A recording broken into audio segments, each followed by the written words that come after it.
Yohanes Pembaptis dibunuh. Pada masa itu sampailah berita tentang Yesus kepada Herodes, raja wilayah. Lalu ia berkata kepada pegawai-pegawainya, "Inilah Yohanes Pembaptis, ia sudah bangkit dari antara orang mati. Dan itulah sebabnya kuasa-kuasa itu bekerja di dalamnya." Sebab memang Herodes telah menyuruh menangkap Yohanes, membelenggunya dan memenjarakannya. Berhubung dengan peristiwa Herodias, istri Filipus saudaranya, karena Yohanes pernah menegurnya, katanya, "Tidak halal engkau mengambil Herodias." Herodias ingin membunuhnya, tetapi ia takut akan orang banyak yang memandang Yohanes sebagai nabi.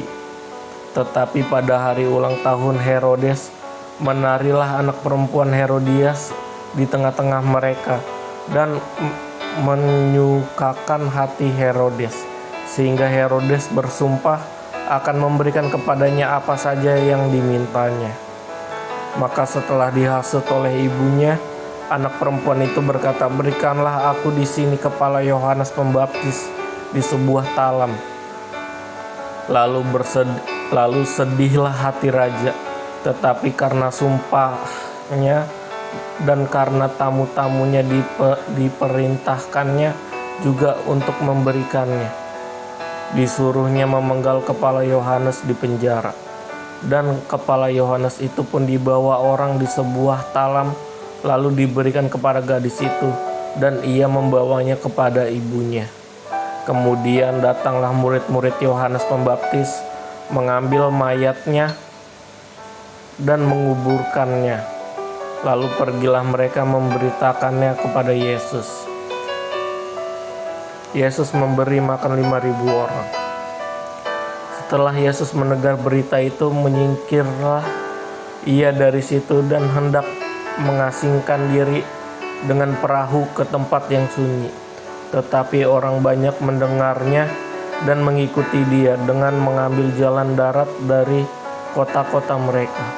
Ketika Yesus mendarat, ia melihat orang banyak yang besar jumlahnya, maka tergeraklah hatinya oleh belas kasihan kepada mereka, dan ia menyembuhkan mereka yang sakit. Menjelang malam, murid-muridnya datang kepadanya dan berkata, "Tempat ini sunyi dan hari sudah mulai malam. Suruhlah orang banyak itu pergi supaya mereka dapat membeli makanan di desa-desa." Tetapi Yesus berkata kepada mereka, "Tidak perlu mereka pergi, kamu harus memberi mereka makan." Jawab mereka, "Yang ada pada kami di sini hanya 5 roti dan 2 ikan." Yesus berkata, "Bawalah kemari kepadaku."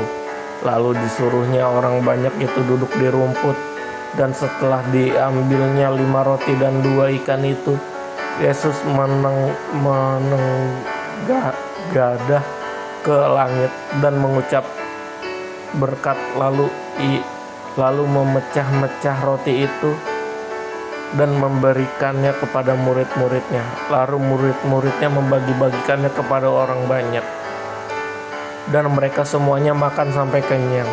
Kemudian orang mengumpulkan potongan-potongan roti yang sisa 12 bakul penuh, yang ikut makan kira-kira 5.000 laki-laki, tidak termasuk perempuan dan anak-anak.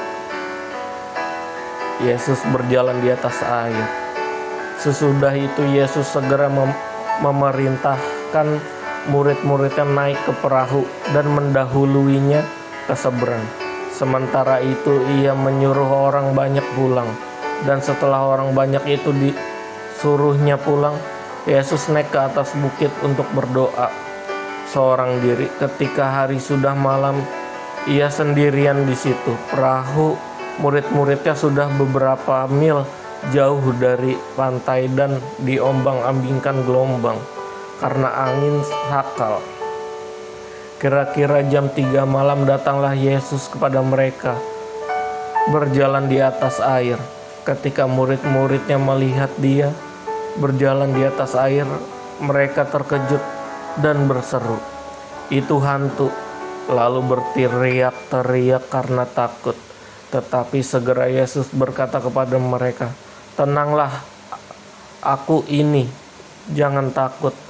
Lalu Petrus berseru dan menjawab dia, "Tuhan, apabila engkau itu, suruhlah aku datang kepadamu berjalan di atas air."